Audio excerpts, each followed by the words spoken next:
But Metternich perceived the three destabilizing discoveries to his idea of imperialism and monarchy were the Americas, gunpowder, and the printing press.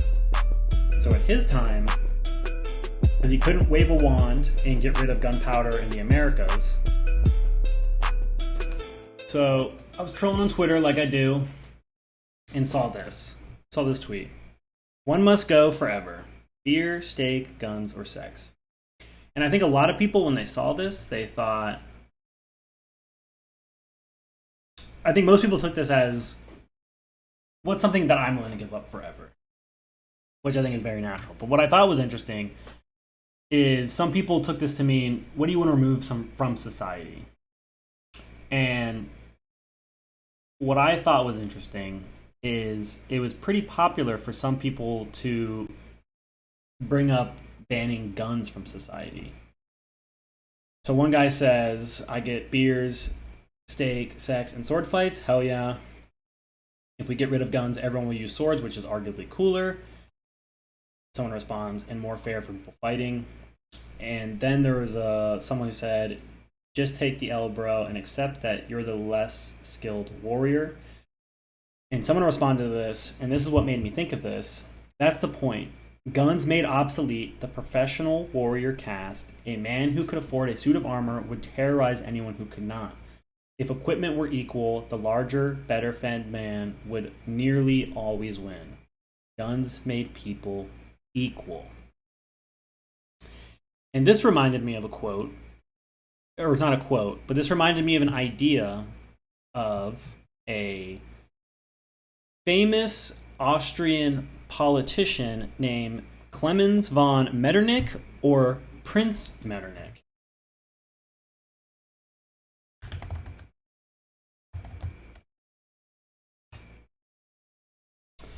And he's this fabulous, fabulous man, very famous for wearing very gaudy outfits and being almost hilariously over-obsessed with how he looked and how he dressed and how he presented himself. But a little background on him. He was a traditional conservative, or let me back up a little bit. He was a German-Austrian born in May 15th, 1773 in Koblenz, an electorate of Trier, the electorate of Trier of the HRE. He was a traditional conservative, and he believed, essentially what that traditional conservative means in this context of Metternich is some are born to rule and others are to serve. He despised liberalism and nationalism, believing empire and monarchy were the natural order of society. His political philosophy during his career being best defined as fervently anti-revolution, and in particular, anti-French Revolution, which happened in 1789. So when he was still a young, strapping lad. And Metternich exercised his political philosophy in service to the Austrian crown in roles as ambassador, foreign minister, and finally as chancellor. His primary aim to combat the destabilizing forces of liberalism and nationalism was to create a balance of power in Europe in which no great power, which is France, Britain, Prussia, Russia, and Austria, did not have the power to threaten other powers alone. So this guy, he admired Napoleon somewhat, but he hated how Napoleon was able to basically become the hegemon of France. And it took all of Europe's great powers joining forces in the Sixth Coalition to defeat Napoleon, to defeat revolutionary France. Or the French Empire, I guess, technically, when Napoleon was the emperor of it. And so after they defeated Napoleon, and they had the Congress of Vienna, and the great powers, including France, kind of came together and said, okay, the Napoleonic Wars got a little bananas. How are we going to create a system in which this kind of thing doesn't happen again? And spoiler alert, World War I eventually happens, and death on a scale we've never seen. We won't see again until World War II happens. So this guy and his pals were ultimately unsuccessful in creating this balance of power in which no powers were willing to go to war. But Metternich perceived the three destabilizing discoveries to his idea of imperialism and monarchy were the Americas, gunpowder, and the printing press. So at his time, because he couldn't wave a wand and get rid of gunpowder in the Americas,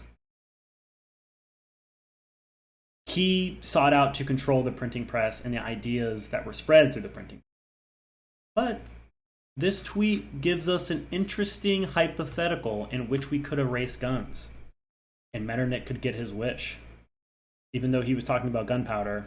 But what do you use gunpowders for? You use them for guns. And so I think we have to ask ourselves, if a traditional conservative like Metternich wanted to get rid of guns, why do we want to get rid of guns?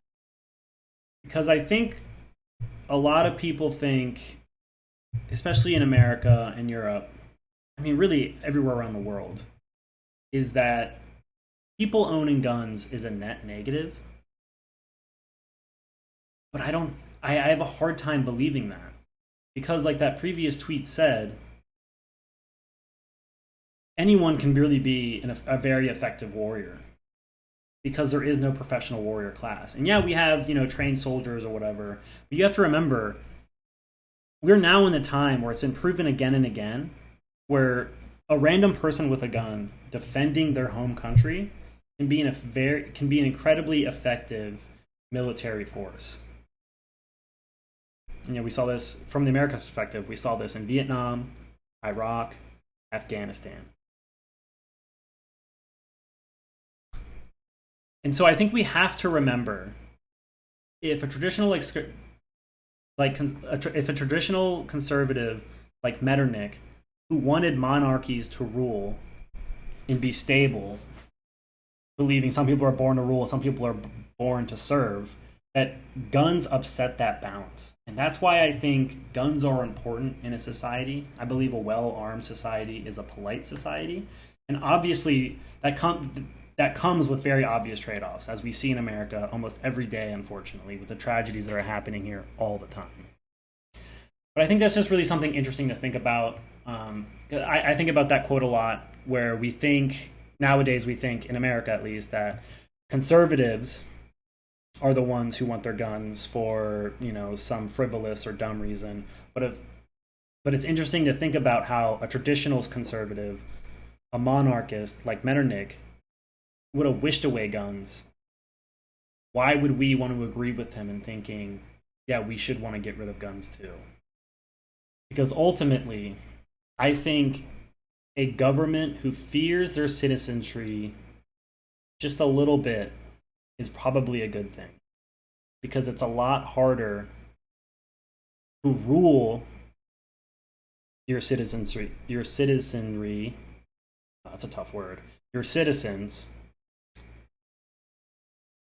when they're armed, because we don't want the government to rule us. We want them to govern us, and we want them to draw their power from us. Now, obviously, I'm not a conservative, and I think we could increase background checks and such, but I think it's just really interesting to think about. And that's kind of it. Hope you guys enjoyed the topics. See you next time.